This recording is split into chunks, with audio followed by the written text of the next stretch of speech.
LBC host Nick Ferrari grilled Peter Kyle MP as the Labour minister appeared on his radio show today to debate how government borrowing has hit its highest September level since 2020 after rising debt costs pushed the public finances deeper into the red. Figures from the Office of National Statistics revealed public sector net borrowing hit an eye-watering £20.2 billion last month, up from £1.6 billion in September 2024. Addressing the figures, Ferrari told Kyle, "We are now on course to borrow £100 billion. It's up 13%, and this is the second highest figure since the days of COVID in 2020. We are bankrupt, bust and broke under Labour, aren't we, Secretary of State?" When the minister replied, "No," Ferrari fumed, "Well, why were we having to borrow £20.2 billion last month and an annual total of £100 billion? It's the second worst since 2020. Do explain."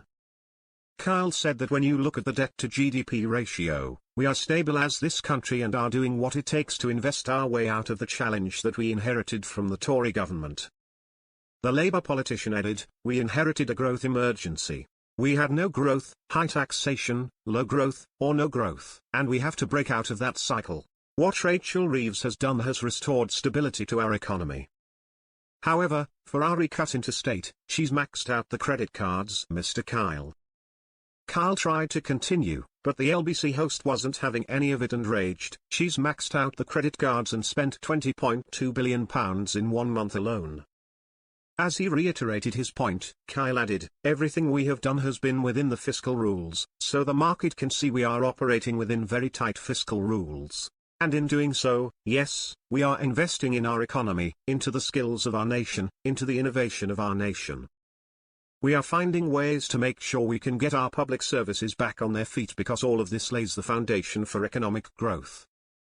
Listeners took to X with their views, and one said, "Politicians don't half-talk some bull. When I was younger, I looked up to politicians, not now. It isn't even a right v left, or whatever. They are all the same. Freeloaders in suits." Another said, "Stable but borrowing £100 billion. This man is utterly deluded." However, someone else noted, "We're borrowing to pay the interest on the debts the Tories racked up. At least try and be honest."